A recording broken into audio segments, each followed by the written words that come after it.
The next kind of topic that I'm kind of tackling is e-cigarettes litigation and regulation. And really I am just filling in for another speaker at this point. Unfortunately, Mark Brook, who is the head of the Lung Foundation Australia, was scheduled to speak, but he's been kind of called away to a ministerial announcement in Sydney today on the banning of engineered stone. You know, there's been a big controversy about engineered stone harming workers. So he'd like to extend his apologies that he's unable to attend today, and ask for your consideration of some other pressing issues that have come up for him suddenly. One of the reasons why we had asked Mark Brook to kind of attend this event was that the Lung Foundation has been very concerned about some of the public health impacts of e-cigarettes and vaping. You know, in their submission to the Queensland inquiry, they noted that the increasing use of e-cigarettes has created a new public health crisis, and current public health and tobacco control measures are failing to protect children and non-smokers from being exposed to toxic chemicals. The use of e-cigarettes is known to have short-term detrimental health impacts, including addiction, intentional and unintentional poisoning, acute nicotine toxicity, including seizures, burns and injuries, lung injury, indoor air pollution, environmental waste and fires, dual use with smoking, cigarette smoking, and increasing smoking uptake in non-smokers. The Lung Foundation is very concerned that the long-term health impacts of vaping remain alarmingly unknown. They're very concerned that young people are becoming the next generation to become dependent on nicotine, with most vaping products widely available containing various amounts of this addictive substance. Many young people who vape do not know that they are vaping nicotine and are unaware that they are becoming addicted. So the Lung Foundation, along with many other public health organisations like the Cancer Council Queensland, Public Health Association of Australia, which Dr. Gleeson is associated with, Asthma Australia, the Heart Foundation, the AMA, Arthritis Queensland, have been kind of pushing for law reform at a national and state and territory level in relation to vaping and e-cigarettes. And I guess I'd briefly kind of note that Australia was in a kind of a strange in-between position for some time in terms of its approach to the regulation of e-cigarettes. The Conservative government, which had various different leaders through Abbott, Turnbull and Morrison, had quite divided views about how best to approach the question of regulation of e-cigarettes and vaping. So Greg Hunt, who was Health Minister for a while, was in favour of some stronger regulations being put in place in respect of e-cigarettes. And he was certainly supported by some members of the backbench. So John Alexander, former tennis star, was very much committed to having a new regime in place. But there was kind of opposition from those plans from an array of groups. The National Party, who have accepted donations from Big Tobacco, have been kind of champions of a laissez-faire approach to vaping and e-cigarettes. And there are also a number of kind of inner city liberals who had some sort of association with the IPA, who were very much of the view that there should be minimal regulation in relation to e-cigarettes. So Tim Wilson, obviously, but a number of his kind of cohort. So as a result, Australia had this kind of very conflicted vision of how it was going to approach the regulation of e-cigarettes and vaping, and perhaps had quite an ineffective response as a result of that political paralysis that was going on. So with the new government, with the new Albanese government, there's been an effort to reset Australia's national tobacco strategy. An essential element of the national tobacco strategy is dealing with e-cigarettes and novel emerging products as priority area number 9, which my colleague has already talked about. That includes developing and implementing additional measures to further restrict the marketing, availability, use and end-of-life disposal of all e-cigarette components in Australia, regardless of their nicotine content. Developing and implementing measures to prohibit the sale of flavoured e-cigarettes, regardless of their nicotine content. Raising awareness about the marketing and use of e-cigarettes and their immediate and long-term impacts on individual and population health. Developing and implementing an evidence-based comprehensive regulatory framework for e-cigarettes and all novel and emerging products. Prohibiting the use of e-cigarettes and novel emerging inhaled products. Prohibit advertising, promotion and sponsorship relating to e-cigarettes and other new and emerging products. Exploring the feasibility of having a consistent licensing scheme in place covering all aspects of the e-cigarette supply chain in Australia. Other priority areas including monitoring the supply and use of illicit e-cigarettes and strengthening research, monitoring and surveillance activities pertaining to the marketing and use of e-cigarettes and novel and emerging products. So the Albanese government, I guess, has been consulting with a wide range of different groups about how it should approach this particular question in terms of regulation.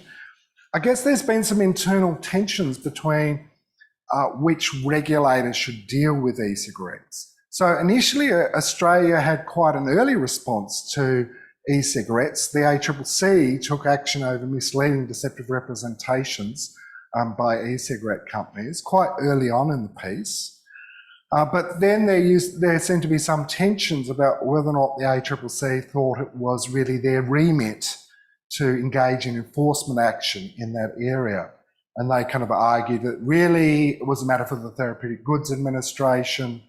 Given everything else that the ACCC was in charge of, they didn't necessarily think that they were the ones best placed. I know that the Lung Foundation kind of did scientific research in terms of the contents of vapes and sent off that research to the ACCC. And the ACCC kind of responded that they weren't kind of sure whether they were the right vehicles for action. Amongst other things, with the hectic action that has taken place recently, the Albanese government has released the broad outlines of their approach to vaping reforms. So Mark Butler, the Health Minister, has noted vaping is creating a whole new generation of nicotine dependency in our community. It poses a major threat to Australia's success in tobacco control, and the Albanese government is not going to stand by and let this happen.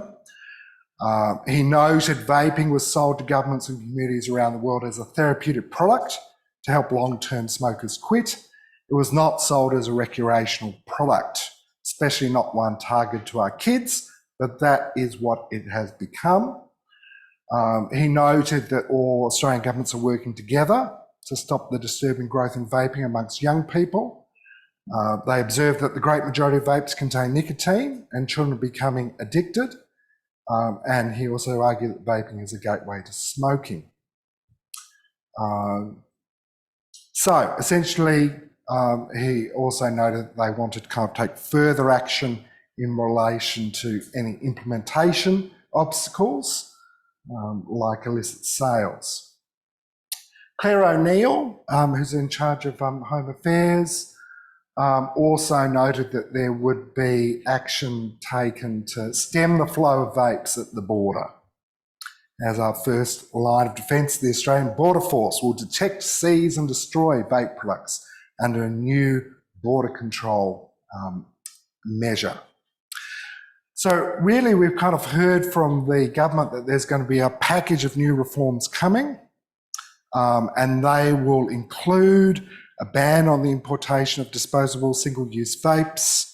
A new special access scheme pathway to prescribed vapes will commence on the 1st of January 2024, which will facilitate improved access to therapeutic vapes, whereby all medical practitioners and nurse practitioners will be able to prescribe their use. where clinically appropriate. The government will have the cessation on the personal importation of vapes from the 1st of March 2024, a ban on the importation of non-therapeutic vapes, requirements around notification to the Therapeutic Goods Administration, requirements for importers to obtain a licence. Product standards for therapeutic vapes will be strengthened, including limiting flavours, reducing permissible nicotine concentrations, and requiring pharmaceutical packaging. So kind of quite interesting, we'll have a kind of a plain packaging style model in relation to vaping. The government will introduce legislation 2024 to prevent domestic manufacture, advertisement, supply and commercial possession of non-therapeutic and disposable single-use vapes. And there was a lot of debate during the discussion over the tobacco control bill about what the government was doing about vaping and e-cigarettes. I guess there have been matching inquiries, investigations at a state level. Being here in Queensland, we've been kind of quite familiar with some of the Queensland debate. So the Health and Environment Committee held an inquiry into reducing rates of e-cigarette use. The chair, Aaron Harper, laid down a number of recommendations about what the Queensland government should do. He was noted that there's no doubt that vaping is having a very concerning health impact on young people in Queensland communities. A concerted joint effort between the Commonwealth and state is required to shut down the illegal selling of vapes. The Deputy Chair, Rob Mohawk from Southport, a Liberal, had some reservations to this approach. He suggested that there should be an alternate view to the outcomes of the report that balance the individual liberty and personal choice of all Queenslanders while attempting to address a significant public health challenge. So the Queensland Government has responded to this inquiry. Anastasia Palaszczuk has kind of noted the need to kind of take action to put us on the right path to a healthier Queensland. The Health Minister, Shannon Fenneman, has said that the government will be relentless in its struggle against the vaping crisis. The Education Minister, Grace has said that, they ban vaping in Queensland schools and are increasing our efforts to educate students of its dangers. There's also started to be quite a bit of litigation taking place over vaping and e-cigarettes. So a really interesting case in Holland Park, not too far away from where I live, in which the Metro South Public Health Unit prosecuted M&R Trading. They seized 45,000 personal vaporisers and 33 e-liquids. The company pleaded guilty to 2 charges of possession and sale of personal vaporisers and e-liquids.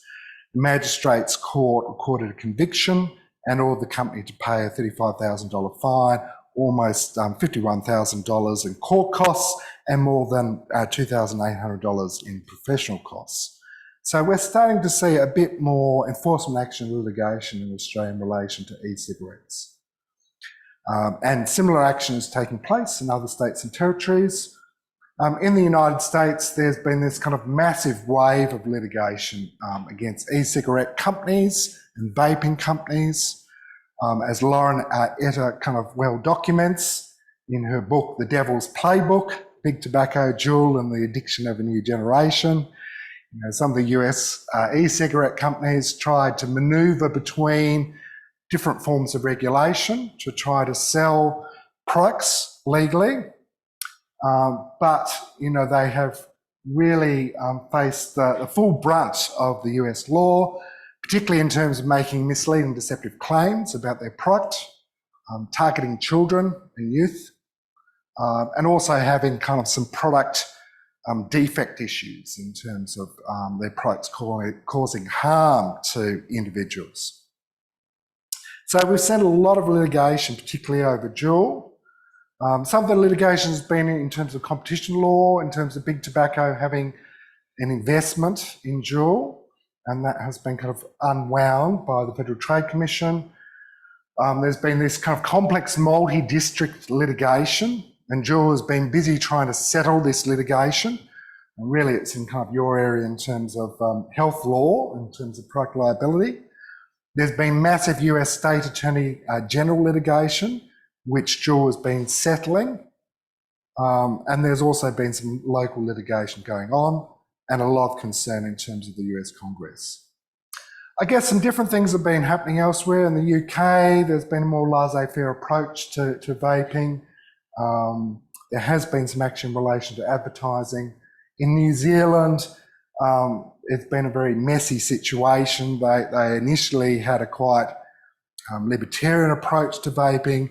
The Ardern government then were kind of concerned about the impacts that was happening. The new Conservative government coming into force has a much more laissez-faire approach in relation to vaping. So as my previous speaker said, it'll be interesting to see what the World Health Organization does in this area, whether the Framework Convention will be a platform to have a set of new regulations to deal with e-cigarettes, building upon the fundamental principles of the Framework Convention on Tobacco Control. And Dr. Tedros in particular has been very concerned about that. So I think I'm going to stop at that point, and we'll have time for some questions, particularly of the other speaker. Sure.